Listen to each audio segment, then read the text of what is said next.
Part of your analysis, reason for the trajectory of our debt being unsustainable is that puts upward pressure on interest rates in order to satisfy those who loan us money to take on greater risk, and that has the effect of slowing the economy. Is that part of your analysis? Yes, that's right. So as the government needs to work harder to find buyers for its debt, it has to pay higher interest rates over time.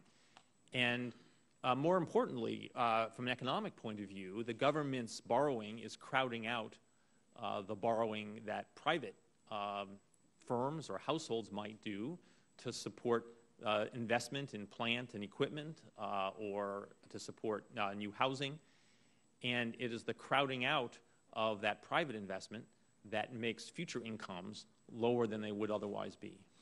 Well, I think that analysis is very much in line with what every economist has told this committee and what the chairman of the Federal Reserve has told this committee. Let me go a little bit further, because part of your analysis of the trajectory of future deficits and debt is tied to the question of interest rate levels.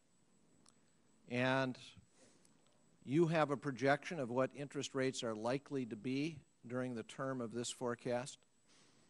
What would happen if the interest rates were, for example, 1% higher than you project? I think you did a sensitivity analysis to determine what would happen to our debt if interest rates were just 1% higher than what you project currently. Could you tell us what you found? Yes, Mr. Chairman, and for others, this is in Appendix B of our Outlook, where we illustrate the sensitivity of those budget projections to a variety of pieces of the economic forecast. If interest rates are 1 percentage point higher than we project throughout the entire decade for both short-term and long-term rates, we estimate that the budget deficit would be $1.25 trillion larger over the coming decade than in our baseline projection. So you'd add another $1.25 trillion. Trillion, that's with a T, not billion, not million, trillion, if interest rates were just 1 percentage rate higher than in your forecast. Yes, that's right. Let me ask you this. As you evaluate where we're headed,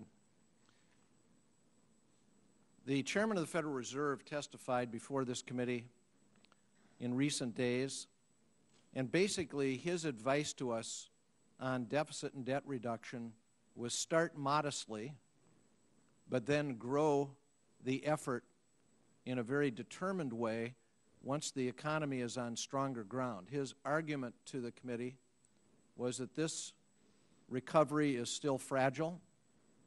1 in every 6 Americans is either underemployed or unemployed.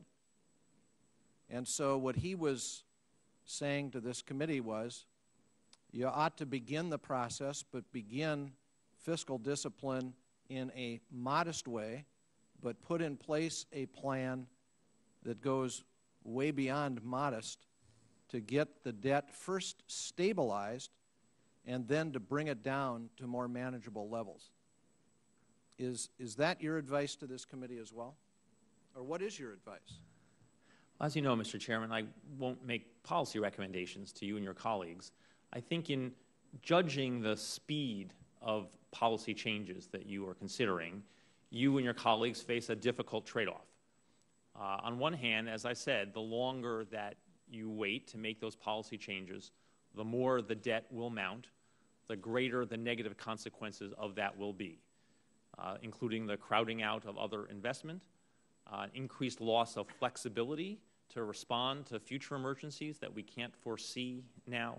The greater will be the burden of interest payments in crowding out other forms of spending or pushing up tax receipts to keep the debt from growing yet faster, and the greater the risk of a fiscal crisis. At the same time, the faster that you make policy changes, especially those of the magnitude required to fix a fiscal imbalance of this size that I've shown and you've talked about, those changes can be disruptive to the households that are planning for certain sorts of benefits, to the businesses that are planning around certain features of the tax code, to state and local governments that are depending on the federal government to continue its relationship with them as it has been in the past. And the faster you move, the harder it is for them to adjust. Let me ask you this question. I think that analysis that you've given is very much in line with what other economists have told this committee of a broad range of philosophical backgrounds, because when we have witnesses before this committee, we try to provide a broad range of philosophical input.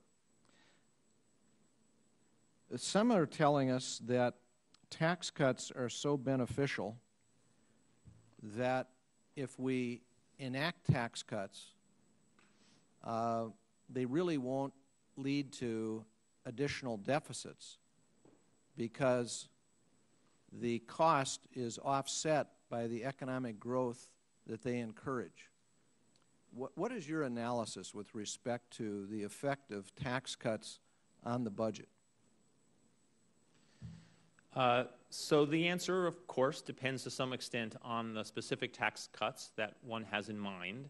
As a general matter, reductions in marginal tax rates, which affect the incentives faced by households and businesses, reductions in those rates can encourage work and saving and thus boost the economy, and through that provide some offset to the direct loss in tax revenue from the reductions in rates.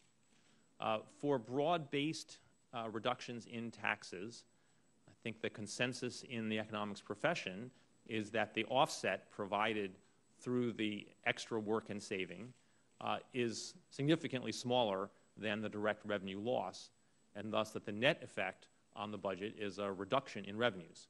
As I said, one might reach different conclusions for particular changes in tax rates, but for broad-based changes, I think that is the professional consensus. So give us an understanding. And look, I supported extending the tax cuts. I supported extending all of them because I believe the economy was in such weak condition that we needed some certainty and we needed the additional lift that those tax cuts can give in the short term. Isn't the CBO analysis that tax cuts have a differential effect short term and long term? Yes, that's right. Again, I don't think that is unique to us either.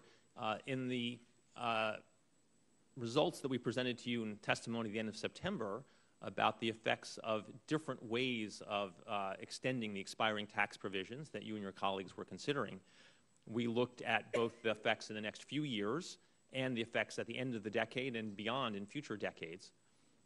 In the short term, we think that reductions in tax receipts that put more money into the hands of taxpayers that they can then spend can stimulate economic activity, the demand for goods, and thus production and employment. Over the long, and that is especially true, I should emphasize, under current economic conditions where there is so much unused labor, so much unused industrial capacity, and where the Federal Reserve has already pushed the interest rates that it controls most directly down essentially to their lower bound. But over the longer term, as we showed in these results in September, reductions in tax revenue that are not matched by reductions in government spending and thus lead to wider budget deficits tend to reduce the level of economic activity. And there are different forces at work there. The lower tax rates do spur work and saving, as I said, and we incorporate that in our estimates. At the same time, the larger deficits, again on the assumption that spending is not cut commensurately, the larger deficits crowd out private capital formation.